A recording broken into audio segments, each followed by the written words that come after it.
你好，欢迎每天听睡前故事。今晚我们来聊聊刘秀。在中国2000年的帝王史中，他是一个异类。他不像刘邦那样脾气十足，也不像朱元璋那样杀伐果断。他甚至在很长一段时间里，压根儿就不想当皇帝。但命运就像一只看不见的手，把这个只想种地娶妻的普通青年一步步推向了权力的巅峰。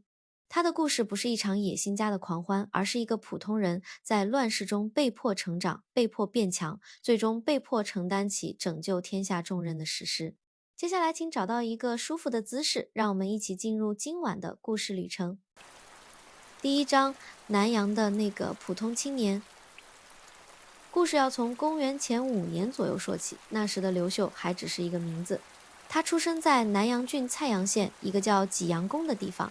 史书上说他出生时有祥瑞，屋子里充满了红光。但我们不妨把这些神话的外衣拨开，看看那个最真实的开始。刘秀的父亲叫刘钦，是汉景帝的后代，听起来很显赫，对吧？但实际上，经过几代的分封稀释，到刘秀这一代，皇室血统早就稀薄得像一碗兑了10次水的酒。他们家虽然有个济阳县令的小官职，但在那个讲究嫡庶、讲究长幼的年代，刘秀作为庶子地位并不高。更要命的是，他9岁的时候，父亲就去世了。一个没有父亲庇护的庶出皇室子弟，在那个等级森严的社会里，处境有多尴尬，可想而知。刘秀是被叔父刘良抚养长大的。这个细节非常重要，因为他塑造了刘秀性格中最底层的那部分，谨慎低调，懂得察言观色。在叔父家寄人篱下的日子，让他过早地学会了隐藏锋芒。史书上说刘秀性情于驾梯，翻译过来就是这个年轻人特别喜欢种地，这在当时的皇族子弟中是非常罕见的。其他人要么读书求士，要么游侠结交，唯独刘秀天天在田间地头转悠，研究怎么提高粮食产量。他的哥哥刘演性格和他截然相反。刘演豪侠好客，喜欢结交天下英雄，家里常年宾客盈门。而刘秀呢，他更喜欢安静地待在自己的小世界里。这兄弟俩形成了鲜明的对比。有一次，刘演又在家里大摆宴席，酒肉飘香，宾客云集。刘秀从田里回来，看着这一幕，只是默默地走进自己的房间。刘演笑他：“我弟弟啊，胸无大志，只知道种地娶老婆。”这话说得轻松，但在那个年代，这简直是对一个男人最大的嘲讽。可刘秀听了，只是淡淡一笑，没有反驳。他心里或许在想：种地娶老婆有什么不好？天下太平，五谷丰登，娶个心爱的女子，生儿育女，这不就是最好的人生吗？在那个时期，刘秀确实有一个心仪的对象。他听说洛阳有个美女叫阴丽华，长得国色天香。刘秀曾经去洛阳求学的时候，远远地见过她一面。那种一见钟情的感觉，让这个平时不苟言笑的年轻人心里泛起了涟漪。他当时说了一句话，这句话后来被史书记录了下来：仕宦当作执金吾，娶妻当得阴丽华。执金吾是什么？是京城的卫戍司令，听起来很威风，但实际上这在汉朝的官职体系里只是个从3品的中等职位。这个志向对于一个皇室后裔来说实在是太低了。这就像是一个王思聪说，我这辈子的目标就是做个部门经理，娶个校花。但这恰恰反映了刘秀的真实想法。他不想争天下，他只想过普通人的生活，可命运偏偏不让他如愿。第2章：王莽的新朝与天下大乱。要理解刘秀为什么起兵，我们必须先理解王莽的时代。公元8年，王莽篡汉自立，改国号为新。这个事件在当时引起了轩然大波。但对于远在南阳种地的刘秀来说，天子姓刘还是姓王，跟他有什么关系？他又不打算做官，又不想争权夺利。然而，王莽的改革却实实在在地影响到了每一个普通人的生活。王莽是个理想主义者，他想恢复周礼，想建立一个完美的乌托邦。他推行王田制，想把全天下的土地收归国有，然后重新分配。听起来很美好，对吧？但在实际操作中，这简直就是灾难。地方官员借机敲诈勒索，豪强大族暗中抵制，普通百姓更是苦不堪言。更要命的是，王莽还改革币制。他废除了已经使用了几百年的五铢钱，发行了什么大权50、小权值1等等一大堆新货币。这种货币改革直接导致了通货膨胀和经济崩盘。史书记载，百姓仇怨，盗贼群起，翻译过来就是老百姓活不下去了，于是到处都是起义军。公元17年，山东地区爆发了赤眉军起义，这些起义军把眉毛涂成红色，以此为标志，声势浩大。紧接着，各地的农民起义如同星火燎原，绿林军、平林军、新四军，各种名字的起义军层出不穷。刘秀还在种地，他看着周围越来越混乱的局势，心里或许在想：忍一忍，总会过去的。但是有些事情不是你想躲就能躲得过的。公元22年，南阳也开始不太平了，地方上的豪强和农民开始私下集结，准备起事。刘演早就看不惯王莽的统治，他联络了安特林一带的宗族子弟，准备起兵。刘秀当时是反对的，他对哥哥说：现在天下虽然乱，但王莽的军队还很强大，我们这点人马怎么可能成事？不如继续等等看。这是一个非常理性的判断。但刘演是个理想主义者，他认为大汉的天下不能落在王莽手里。更现实的原因是，当时的南阳郡已经开始清查那些有反叛倾向的人。刘家在当地是望族，又有皇室血统，自然是重点怀疑对象。刘演对弟弟说了一句很直白的话：现在不是我们想不想反的问题，而是我们不反也得死。这句话击穿了刘秀最后的防线，原来活下去才是最大的正义。公元22年冬天，刘秀和刘演兄弟带着恩特林的宗族子弟加入了绿林军的阵营。那一年，刘秀28岁，他人生中第一次拿起了武器，不是为了野心，不是为了权力，只是为了活下去。这个转折点标志着一个种地青年的人生轨迹开始了不可逆转的偏移。第3章，起兵的艰难岁月。加入绿林军之后，刘秀才真正体会到战争和他想象的完全不一样。他以为战争是豪情万丈的，是金戈铁马的，但现实是战争是饥饿、寒冷、恐惧，还有无处不在的死亡威胁。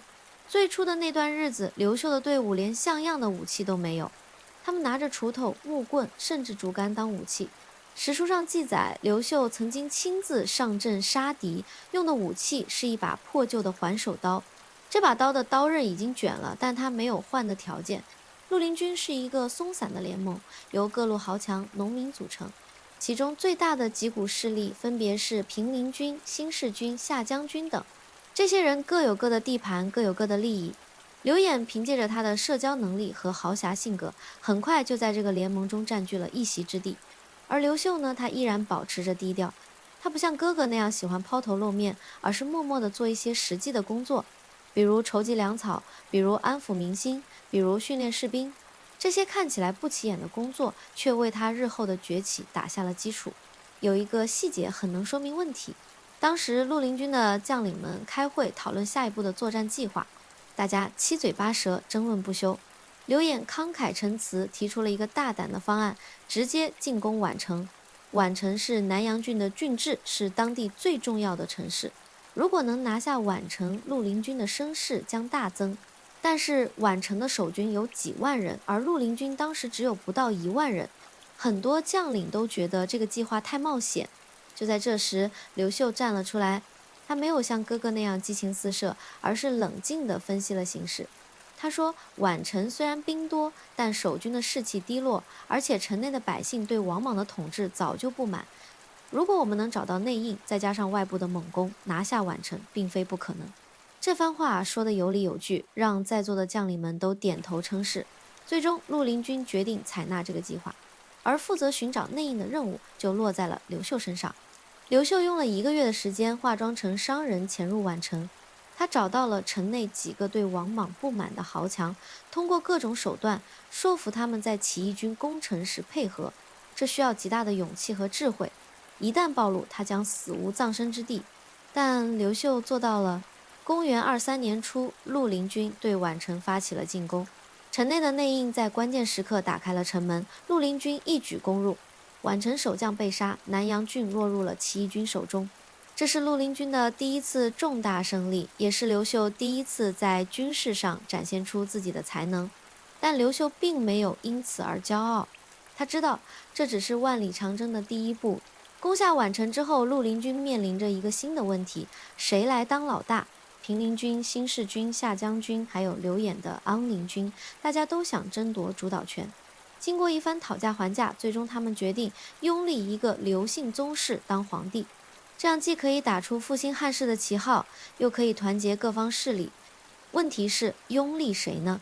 按理说刘演是最合适的人选，他能力强，人脉广，在军中威望很高。但恰恰因为他太强了，其他将领都害怕他当了皇帝之后会独揽大权，于是他们选择了一个看起来更安全的人选——刘玄。刘玄是平陵军的人，性格软弱，没什么本事，但正因为如此，大家都觉得他好控制。公元23年2月，刘玄在淠水之滨被拥立为皇帝，改元更始，史称更始帝。这个决定让刘演非常失望，但他是个识大体的人，为了大局着想，他选择了服从。刘秀呢，他对这件事的态度很微妙。史书上说，当刘玄登基的时候，所有的将领都跪拜称臣，只有刘秀独不拜。不是他不尊重皇帝，而是他心里清楚，这个所谓的皇帝不过是一个傀儡。但他没有说出来，他只是默默地站在人群的后面看着这一切。他或许在想，这个天下究竟要乱到什么时候才能平静下来？他不知道的是，真正的考验才刚刚开始。第4章昆阳之战，历史级的逆天翻盘。公元23年5月，王莽派出了他的王牌军队，准备一举歼灭绿林军。这支军队的统帅叫王毅和王寻，号称有42万大军。虽然这个数字可能有水分，但至少也有20-30万人。而更始政权能调动的军队总共不过10来万，而且分散在各地。王毅的作战计划很简单粗暴，直接攻打更始政权的心脏宛城。在宛城和洛阳之间有一座小城，叫做昆阳。昆阳城不大，驻守的更始军只有8-9千人。王毅认为，只要拿下昆阳，就可以长驱直入，直取宛城。他根本没把这座小城放在眼里，但恰恰是这座不起眼的小城，成为了改变历史的关键。当时守卫昆阳的是更始军的几位将领，其中就包括刘秀。刘秀当时的职务是偏将军，说白了就是一个中层将领。当王毅的大军兵临城下时，昆阳城内一片恐慌。守城的8-9千人看着城外黑压压的敌军，很多人都吓得腿软。有将领建议突围，有将领建议投降，还有将领建议死守待援。大家吵成一团，谁也说服不了谁。就在这时，刘秀站了出来，他说了一段话，这段话被《后汉书》完整的记录了下来。他说：“今兵谷既少，而外寇强大，并力御之，攻或可立，如欲分散，事无俱全，且宛城未拔，不能相救，昆阳既破，一日之间，诸部亦灭，今不同心胆，共举功名，反欲守妻子财物邪？”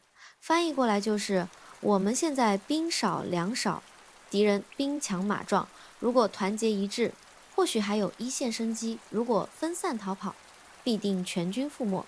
宛城那边自顾不暇，不可能来救我们。昆阳一旦被攻破，其他各部也会跟着完蛋。现在不是想着保全妻儿财产的时候，而是要同心协力，共创功业。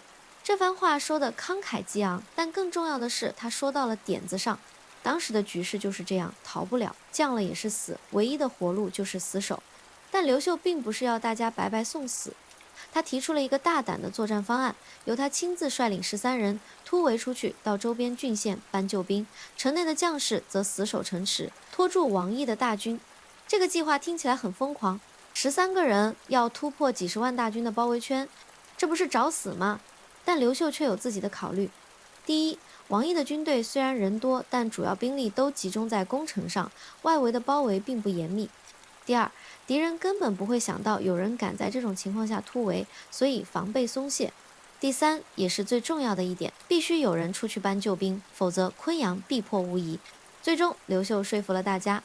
史书上记载，刘秀选了13名勇士，趁着夜色从城西门冲了出去。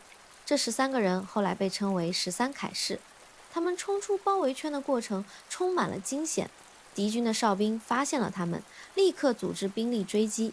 刘秀和13铠士一路狂奔，身上的箭像刺猬一样，有几个人中箭落马，其他人来不及救援，只能继续向前冲。最终只有刘秀和7个人成功突围。他们一路奔波，先到了定陵，又到了范城，召集了周边的更始军。但是即使把这些军队都集合起来，也只有17000人左右。用这点兵力去对抗王毅的几十万大军，无异于以卵击石。但刘秀没有退缩，他对将士们说：昆阳若是被攻破，不仅守城的兄弟会全军覆没，我们这些在外面的人也会被各个击破。与其坐以待毙，不如背水一战。他制定了一个看似疯狂，实则精妙的作战计划。6月的一天，刘秀亲自率领1000精锐，趁着黎明时分，突然对王毅的中军发起了冲击。1000人对几十万人，这简直就是自杀式袭击。但刘秀赌的就是敌人的轻敌和混乱。王毅的军队虽然人多，但指挥系统混乱，各部之间缺乏配合。当刘秀的1000精锐像一把尖刀直刺中军大营的时候，王义军的指挥系统瞬间陷入了混乱。史书上记载，刘秀身先士卒，也就是说，他冲在最前面。这个平时看起来文质彬彬、喜欢种地的年轻人，在战场上展现出了惊人的勇猛。他手持环手刀，连斩数十人，硬生生杀出了一条血路。与此同时，城内的守军看到刘秀的援军到了，士气大振，打开城门杀了出来。里应外合之下，王义军开始动摇。但真正让战局逆转的是老天爷帮了忙。就在双方激战正酣的时候，天空突然乌云密布，狂风大作，紧接着一场罕见的暴风雨倾盆而下。风雨交加之中，王义军的军旗被吹断，营帐被掀翻。这在古代是极其不祥的征兆。士兵们开始恐慌，认为这是上天在惩罚王莽。恐慌像瘟疫一样在军中蔓延。刘秀抓住了这个千载难逢的机会，下令全军压上，城内的守军也全部冲杀出来。王义军终于崩溃了，几十万大军在1万多人的冲击下，居然溃不成军。史书用了4个字来形容当时的场景：弃甲伪兵。士兵们扔掉武器盔甲，争先恐后的逃命。在逃跑的过程中，无数人被踩死或者溺死在汉水里。史书记载，溺死者数以万计，汉水为之不流。这场战役创造了中国军事史上以少胜多的奇迹。后世把昆阳之战和淝水之战、赤壁之战并列为中国古代3大以少胜多的经典战役。战后统计，王毅的42万大军战死和溃散的超过30万，而刘秀这边损失不到1000人。这个战损比简直让人不敢相信。但更重要的是，昆阳之战彻底打垮了王莽政权的军事实力。从此以后，王莽再也无力组织像样的反击。而刘秀这个之前默默无闻的偏将军一战成名，他的名字开始在天下传播，人们把他称为战神。但刘秀自己却并没有因为这场胜利而骄傲，他知道真正的挑战还在后面。第5章，刘演之死，残酷的政治课。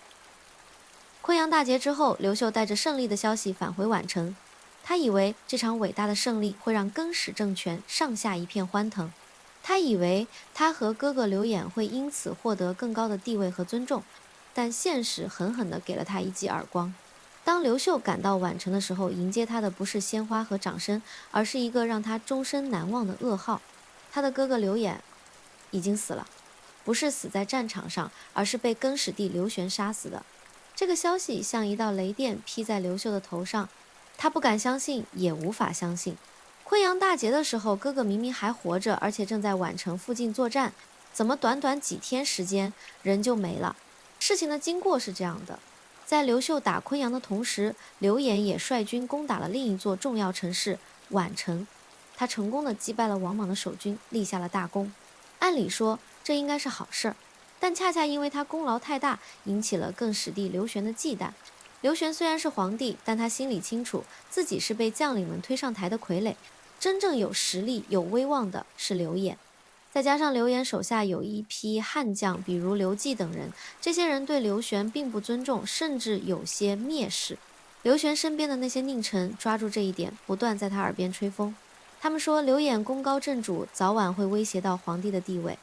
他们说刘演的部下目中无人，这是反叛的征兆。他们说如果不尽早除掉刘演，后患无穷。刘玄是个软弱的人，但正因为软弱，他才更加多疑。他害怕刘演真的会取代自己，于是他做出了一个愚蠢至极的决定。他以部下无礼为由，将刘演召到宛城，当场逮捕。刘演完全没有防备，他以为自己立了大功，皇帝召见他是要嘉奖，结果等待他的是冰冷的镣铐，他被关进了大牢，随后在未经审讯的情况下被秘密处死。和他一起被杀的还有他的几名心腹将领。这是一场赤裸裸的政治谋杀。当刘秀听到这个消息的时候，他整个人都僵住了，他不知道该作何反应，愤怒、悲伤还是恐惧。这三种情绪同时涌上心头，几乎要把他撕裂。但很快，一种更强烈的情绪压倒了其他一切，恐惧。他意识到哥哥死了，自己很可能是下一个目标。刘演的部下已经被清洗了一部分，亨特林军的势力被大大削弱。如果刘秀这时候表现出任何不满，甚至只是流露出悲伤的情绪，都可能被解读为心怀怨恨。那样的话，等待他的就是刀斧手。于是，刘秀做出了一个让所有人都震惊的举动。他没有为哥哥哭丧，没有表现出任何悲痛，反而主动到更始帝面前请罪。他说：“这都是我哥哥手下人的错，是他们不懂规矩，惹怒了陛下。我弟弟管教不严，也有责任，请陛下责罚。”他的态度卑微到了尘埃里。更始帝和他身边的佞臣原本还担心刘秀会起兵造反，看到他这副模样，都松了一口气。他们觉得这个刘秀不过是个胆小怕事的人，成不了气候。于是他们不仅没有杀刘秀，反而安慰了他几句，让他回去好好干。但没有人知道，在这副卑微的外表下，刘秀的心在滴血。夜深人静的时候，他一个人躲在房间里，把被子咬得稀烂，才没有哭出声来。他不敢哭，甚至不敢让别人看到他悲伤，因为在这个弱肉强食的世界里，悲伤是弱者的标签，而弱者是会被吃掉的。这件事给刘秀上了残酷的一课。他明白了，在乱世中，正义是奢侈品，而活着才是硬道理。他明白了，所谓的皇帝、臣子、兄弟、忠臣，在绝对的权力面前，都不过是一张薄纸。他也明白了，如果想要保护自己想保护的人，想要实现自己的理想，他就必须变强，强到没有人敢动他，强到可以改变规则。从这一刻起，那个只想种地娶妻的刘秀彻底死去了，取而代之的是一个懂得隐忍、懂得等待，也懂得在关键时刻出手的政治家。这个蜕变是痛苦，是血淋淋的，但它也是必要的。因为历史选中了刘秀，命运不会给他退路。第6章，河北的单飞之路。刘演死后不久，更始帝做出了一个决定，派刘秀去河北，名义上是让他去安抚河北各地的割据势力，为更始政权开疆拓土。但实际上，更始帝和他身边的人都想把刘秀调离中央。因为刘秀虽然表现得很顺从，但他毕竟是刘演的弟弟，而且昆阳之战让他威名远播，把他留在身边终归是个隐患，不如把他打发到河北去。河北当时是什么情况呢？那里割据势力林立，最强大的是铜马军等几支起义军，还有王朗这样的割据军阀。王朗自称是汉成帝的儿子，在邯郸称帝，控制着河北大片土地。更始帝的如意算盘是，如果刘秀能平定河北，那是为朝廷立功；如果刘秀搞不定，甚至死在那里，那也省了一桩心事。总之，怎么都不亏。刘秀当然明白这一点，但他没有拒绝，反而主动请缨，因为他也明白，留在更始帝身边，随时可能因为一点小事被杀。只有离开中央，到河北去开辟自己的地盘，才有活路。公元23年10月，刘秀带着几千人马离开了洛阳，前往河北。这一去就再也没有回到更始政权的体系里。刘秀到河北的时候正值寒冬，北方的冬天比南方要冷得多。他和手下的将士们衣衫单薄，粮草不足，处境非常艰难。更要命的是，河北的地方势力根本不认更始帝这个牌子。刘秀拿着更始帝的诏书去招降那些割据势力，人家压根儿不搭理他，有的甚至嘲笑他：“你一个更始帝的使者，凭什么让我们听你的？”刘秀这时候才意识到，更始帝的招牌在河北根本不好使，他必须建立自己的威信，打出自己的旗号。但是他手里只有几千人马，而河北的那些割据军阀动辄几万、十几万人，怎么打？刘秀没有急着用武力征服，而是先从收买人心开始。他废除了王莽时期的苛捐杂税，宣布减免田租。他亲自下田，和农民一起劳作，展示自己的亲民形象。他还利用自己汉室宗亲的身份，打出复兴汉室的旗号。慢慢的，一些地方豪强开始投靠他。但就在这时，一个更大的危机出现了。王朗在邯郸称帝，并且悬赏要刘秀的人头，抓住刘秀者赏黄金10万斤。这个赏金在当时是天文数字。一时间，河北各地的豪强、军阀，甚至普通百姓都开始觊觎这笔赏金。刘秀一下子成了过街老鼠，人人喊打。他的队伍在雪地里逃亡，几次差点被追兵围住。史书上记载了一个细节：有一次，刘秀的队伍经过一座小城，想进城休整。城主本来答应开城门，但听说王朗的赏金后，立刻翻脸，不仅不让他们进城，还派兵追杀。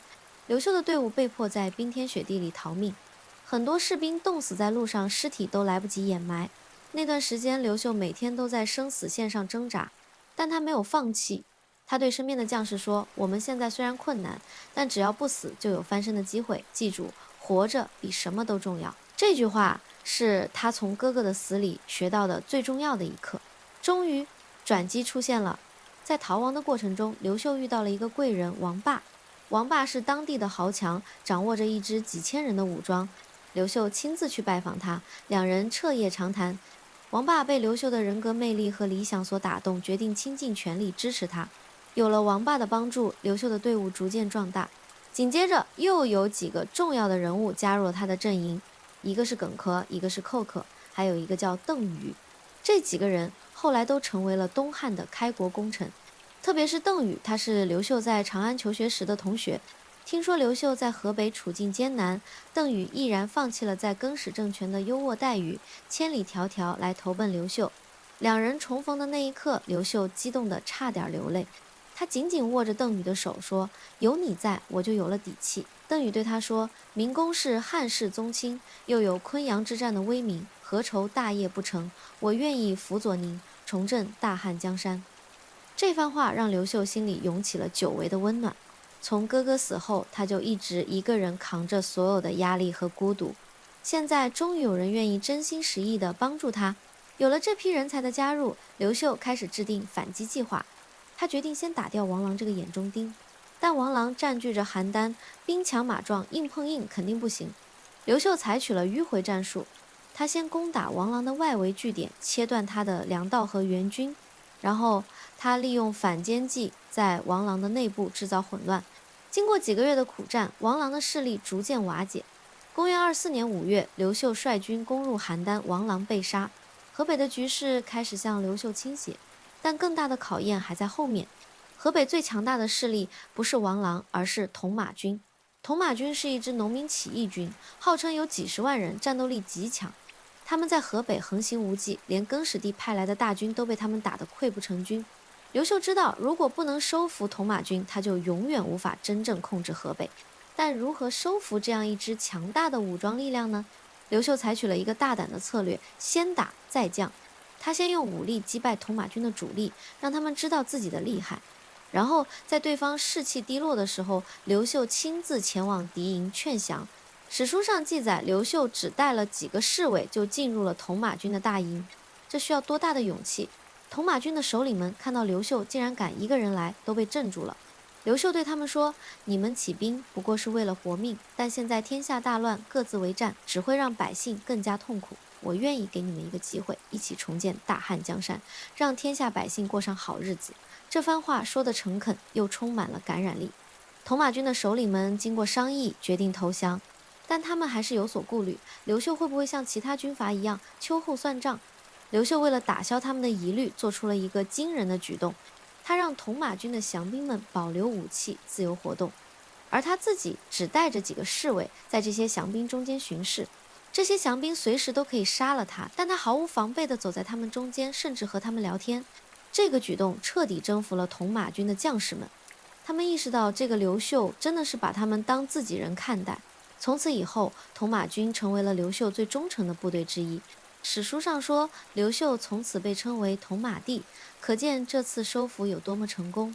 到公元24年底，刘秀已经基本控制了河北全境，他有了自己的地盘、自己的军队、自己的文武班底，他不再是更始帝手下的一个偏将军，而是一方诸侯。但刘秀并没有急着称帝，他知道时机还不成熟。更始政权虽然腐败无能，但毕竟还存在着。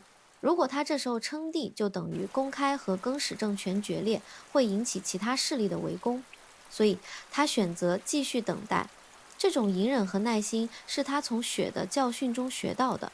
他记得哥哥刘演的死，记得自己在宛城低头认错的屈辱。他发誓再也不会让自己陷入那种被动的局面。他要等到更始政权彻底崩溃，等到天下诸侯都无力争锋的时候，那时候他再出手，一击必中。第7章称帝，不是荣耀，是责任。公元25年，更始政权彻底崩溃了。这个政权从建立之初就充满了内斗和腐败。刘玄这个傀儡皇帝不仅没有能力控制局面，反而在佞臣的包围下变得越来越昏庸。他沉迷于酒色，不理朝政，手下的将领们各怀鬼胎，争权夺利。更要命的是，赤眉军这支强大的农民起义军攻入了关中，更始政权的军队根本不是赤眉军的对手，节节败退。最终，赤眉军攻入长安，更始帝刘玄投降，随后被杀，更始政权灭亡了。但这并不意味着天下就太平了，恰恰相反，天下更乱了。赤眉军占据关中，在河北，刘秀控制着大片土地。在陇西有西萧这样的割据军阀，在巴蜀有公孙述称帝，在江淮还有其他小的割据势力，整个中国陷入了四分五裂的状态。就在这时，刘秀手下的文武大臣们开始劝他称帝。耿侃说，明公是汉室宗亲，又有大功于天下，现在更始已灭，正是明公登基的好时机。邓禹说，天下不可一日无主，现在群雄并起，如果明公不尽快称帝，确立正统地位，其他人就会趁虚而入。其他将领也纷纷附和，但刘秀却犹豫了。他不是不想当皇帝，而是他清楚，现在称帝意味着要承担起收拾这个烂摊子的责任。他看着眼前的河山，满目疮痍。王莽的改革失败了，更始的统治崩溃了，整个天下经历了近20年的战乱，农田荒芜，人口锐减，百姓流离失所。这不是一个帝国的巅峰，而是一个文明的废墟。当皇帝不是享受荣华富贵，而是要收拾这片废墟，重建秩序。这需要多大的勇气和担当？刘秀在心里问自己：我准备好了吗？最终，他做出了决定。公元25年6月，在河北踏县（今河北百乡县）的千秋亭，刘秀在文武百官的拥戴下登基称帝。他没有选择在洛阳或者长安这样的传统都城，而是在这个不起眼的小地方。因为洛阳和长安都还在战乱之中，他必须先稳定河北，再图中原。刘秀改元建武，意思是建立武功。这个年号很有深意，他不是要承平，不是要太平，而是建武。他知道要重建这个帝国，还需要打很多仗，流很多血。登基之后，刘秀做的第一件事儿不是论功行赏，而是下了一道诏书。这道诏书的内容让所有人都有些意外。他宣布免除天下，田租3年。这在当时是一个非常大胆的决定。国家刚刚建立，百废待兴，正是需要钱粮的时候。免除田租意味着国家财政会非常困难，但刘秀坚持这么做。他说，百姓经历了这么多年的战乱，已经苦不堪言，如果我们现在还要横征暴敛，那和王莽有什么区别？只有让百姓休养生息，国家才能真正强大起来。这道诏书颁布后，在民间引起了巨大的反响，很多百姓听说新皇帝要免除田租，都流下了眼泪。他们说，这才是真正的明君啊！但刘秀心里清楚，这只是万里长征的第一步，眼前摆着的还有无数的难题。第一个难题就是赤眉军。赤眉军占据着关中，号称有几十万人。他们虽然是农民起义军，但经过多年的征战，战斗力非常强，而且他们已经拥立了一个傀儡皇帝，和刘秀分庭抗礼。如果不能消灭赤眉军，刘秀就无法真正统一北方。但刘秀没有急着进攻。他知道赤眉军虽然强大，但他们有一个致命的弱点，没有根据地，也没有稳定的后勤供应。他们就像蝗虫一样，打到哪里吃到哪里。这种模式在短期内可以维持，但长期必然会崩溃。果然，到了公元27年，赤眉军因为粮草不济，内部开始混乱。刘秀抓住这个时机，派大将冯异率军进攻。经过几个月的激战，赤眉军被击溃，他们的傀儡皇帝投降，几十万大军土崩瓦解。关中重新回到了汉朝的手中。解决了赤眉军之后，刘秀把目光投向了西北。陇西的汉萧是一个老谋深算的割据军阀，他表面上归附刘秀，但实际上阳奉阴违，在陇西称王称霸。刘秀派使者去劝他真心归附，但范德萧不听。最终，刘秀决定用武力解决问题。他亲自率军西征，经过长达数年的征战，终于在公元33年彻底击败了安萧，陇西平定。紧接着是巴蜀，公孙述在成都称帝，建立了成家政权。他凭借着巴蜀的天险，负隅顽抗。刘秀派大将岑彭、吴汉率军进攻，这是一场异常艰苦的战争。巴蜀山高路险，后勤补给困难，将士们在崇山峻岭中跋涉，付出了巨大的代价。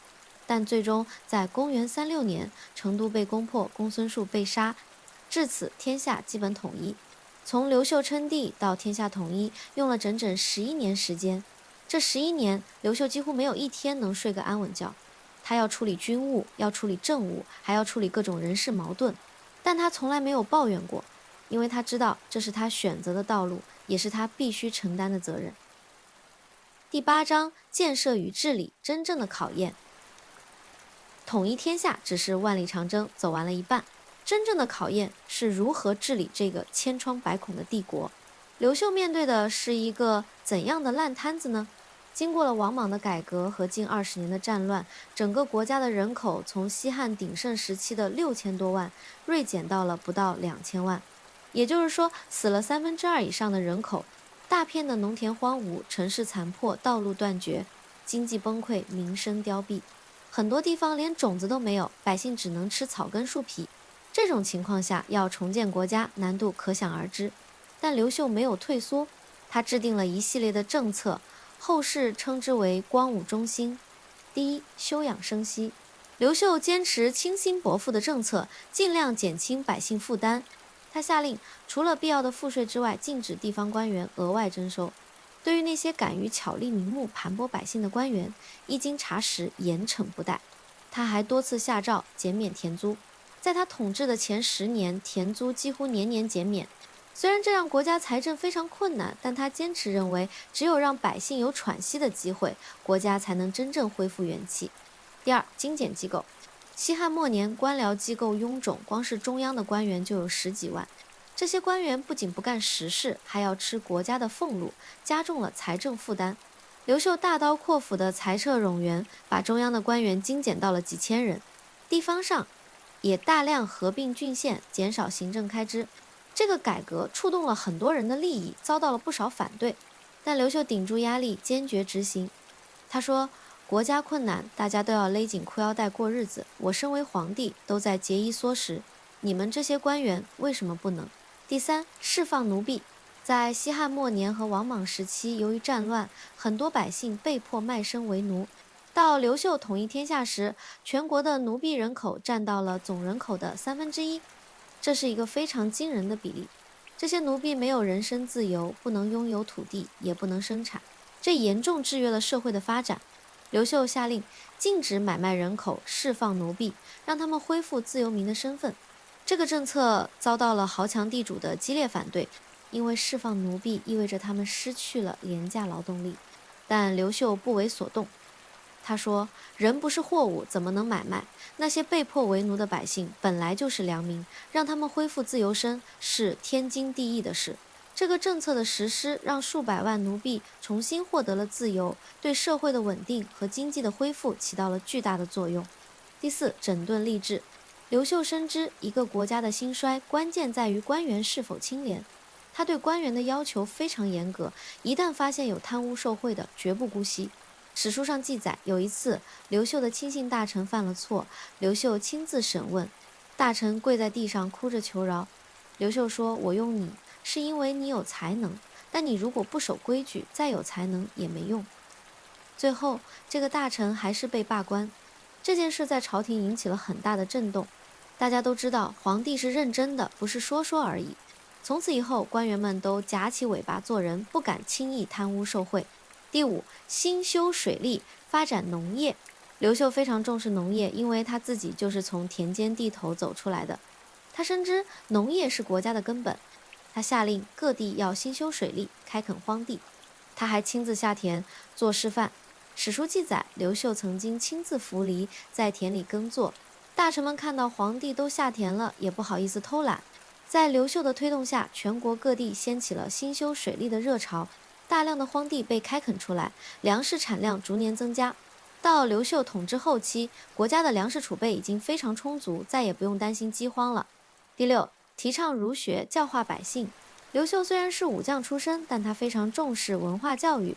他提倡儒家思想，在全国各地设立学校，让百姓的子弟都有机会读书。他还亲自主持编纂了《白虎通义》等儒家经典的注解，为后世留下了宝贵的文化遗产。在刘秀的推动下，东汉成为了一个文化繁荣的时代，涌现出了班固、张衡等一大批杰出的文化名人。这些政策的实施，让东汉的国力迅速恢复。到刘秀统治的后期，人口增加到了3000多万，国家财政也从赤字转为盈余。史书评价说：光武中兴，海内安宁，民得其所，这是对刘秀最高的赞誉。但刘秀自己从来没有居功自傲，他经常对大臣们说：我们现在取得的这点成绩，都是大家共同努力的结果，我只是做了一个皇帝应该做的事而已。在他的心里，或许还记得那个在南阳种地的青年，那个只想过平凡生活的刘秀。他或许会想，如果当初没有战乱，如果王莽没有篡汉，自己现在应该是在田间地头，看着金黄的麦田，身边是心爱的妻子和可爱的孩子。但历史没有如果，他被命运推到了这个位置，就必须承担起这份责任。而他做到了。第9章，阴丽华那个迟来的承诺。说到刘秀，就不能不提一个女人，阴丽华，还记得吗？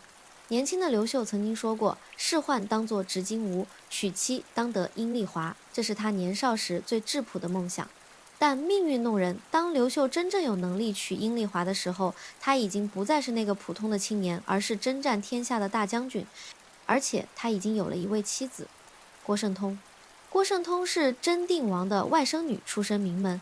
刘秀在河北起兵的时候，为了争取真定王的支持，娶了郭圣通。这是一桩政治婚姻，没有太多的感情基础。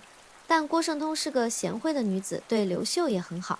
她为刘秀生下了几个儿子，其中长子刘江被立为太子。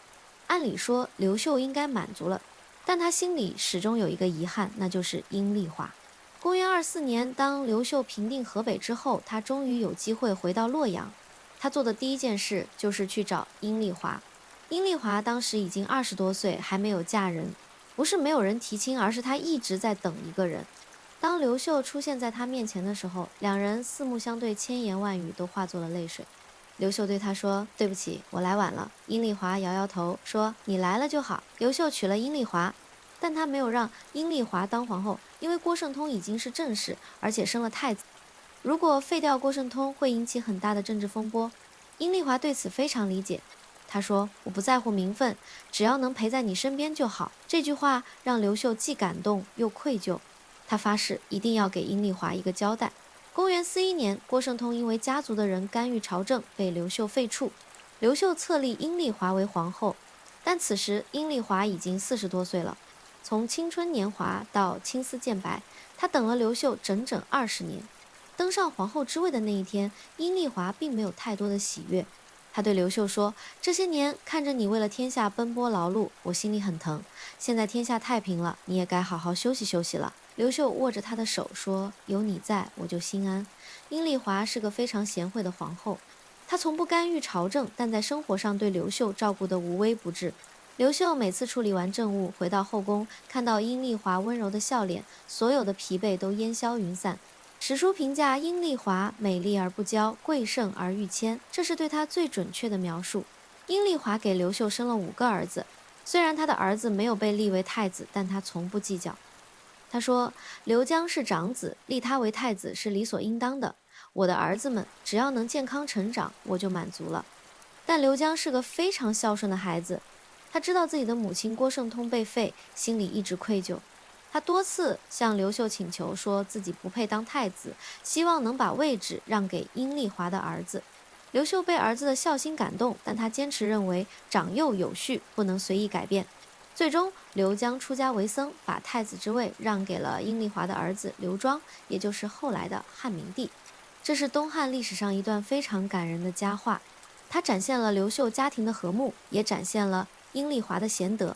公元57年，刘秀去世，享年63岁，阴丽华守在他身边，直到他咽下最后一口气。那一刻，阴丽华流下了眼泪。他想起了年少时第一次见到刘秀的情景，那个意气风发的少年，如今已经白发苍苍，但在他心里，他永远是那个说要娶她的青年。刘秀死后，阴丽华又活了十几年，他辅佐儿子刘庄治理国家，把东汉推向了另一个繁荣时期。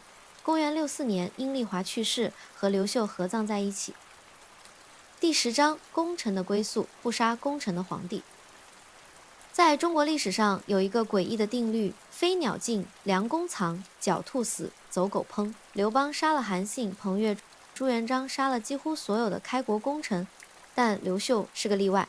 他是中国历史上少数几个不杀功臣的开国皇帝。为什么刘秀能做到这一点？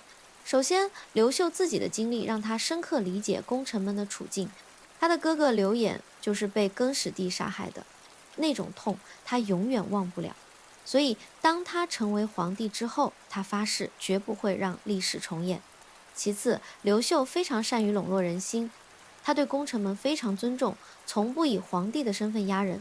史书记载，有一次刘秀和几个老将聊天，他说：我们一起打天下的时候，你们都叫我明公，现在我当了皇帝，你们都叫我陛下，反而生分了。老将们听了都很感动，他们知道刘秀没有把他们当外人。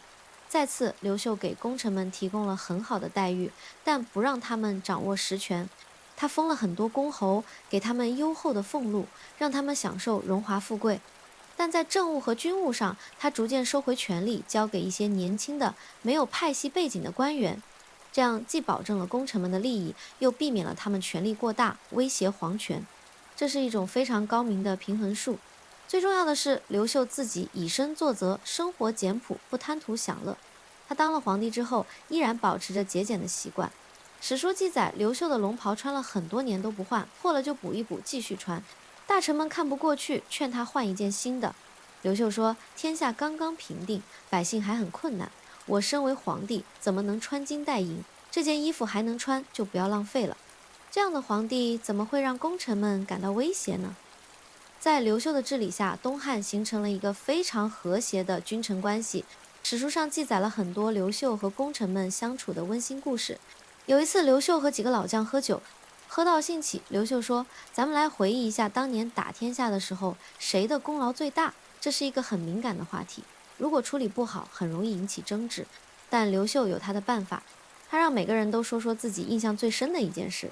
有的说起昆阳之战，有的说起平定河北，有的说起攻打陇西。大家你一言我一语，气氛非常热烈。最后，刘秀总结说：你们每个人都立下了大功，我能有今天，全靠大家的支持。来，咱们一起喝一杯，为我们共同的事业干杯！所有人一起举杯。那一刻，君臣之间没有距离，只有战友般的情谊。刘秀的这种做法让功臣们非常感动。他们觉得跟着这样的皇帝值了。正因为如此，东汉的开国功臣们几乎都得到了善终。云台28将没有一个被杀害，都在和平中度过了晚年。这在中国历史上是非常罕见的。尾声，那个不想当皇帝的男人。公元57年2月，63岁的刘秀走到了生命的尽头。他躺在病床上，看着窗外的阳光，思绪万千。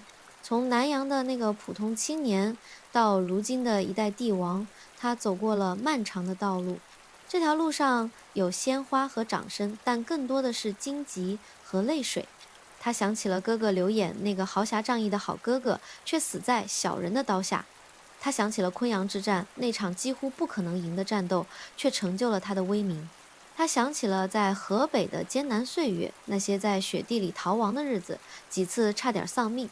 他也想起了那些跟随他打天下的兄弟们，有的已经去世，有的还在享受晚年。阴丽华守在他的床边，握着他的手，泪流满面。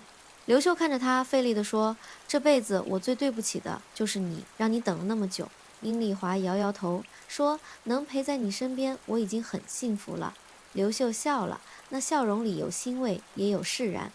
他对身边的大臣们说：“我这一生做了很多事，也做错了一些事，但我问心无愧，因为我尽力了。”他停顿了一下，继续说：“我希望你们记住，无论什么时候，都要以百姓为重，百姓安居乐业，国家才能长治久安。”这是他留给后世的最后遗言。公元57年2月初5，刘秀在洛阳南宫驾崩，消息传出，举国哀悼。无数百姓自发地走上街头，为这位带给他们和平与安宁的皇帝送行。有老人哭着说：“光武皇帝是个好人啊，他让我们这些老百姓过上了好日子。”有年轻人说：“我虽然没见过光武皇帝打仗的样子，但听父辈讲，他是个真正的英雄。按照他生前的遗愿，陵墓修得很简朴，没有奢华的陪葬品。因为他说，我活着的时候就简朴，死了也不要铺张浪费。”刘秀的一生是一个普通人被命运推着走，最终成就非凡事业的传奇。他不像刘邦那样有天生的领袖气质，也不像项羽那样有盖世的武功。他只是一个普通人，一个本来只想种地娶妻的普通青年。但正因为他的普通，才更显得他的伟大。他告诉我们，一个人不需要天生异禀，不需要出身显赫，只要有坚定的信念，有对人民的责任感，就能创造历史。他也告诉我们，真正的英雄不是那些追逐权力的野心家，而是那些在乱世中挺身而出，为百姓谋福祉的人。刘秀的故事是一个关于成长、关于责任、关于坚守的故事。从南阳的田野到洛阳的皇宫，他走过了最艰难的道路。但无论走到哪里，他始终记得自己的初心，让百姓过上好日子。这就是光武帝刘秀，一个不想当皇帝，却成为了最好的皇帝之一的男人。夜深了，故事也讲完了。刘秀的一生充满了戏剧性和宿命感。他告诉我们，有时候我们以为自己在选择命运，但其实是命运在选择我们。重要的是，当命运的重担落在肩上时，我们是否有勇气承担？刘秀有，所以他成功了。希望今晚的故事能给你带来一些思考。在这个和平的年代，我们或许不需要像刘秀那样征战天下，但在自己的人生战场上，我们同样需要勇气、智慧和坚持。愿你能像刘秀一样，无论面对多大的困难，都不放弃心中的理想。愿你能在平凡的生活中活出不平凡的精彩。晚安，好梦。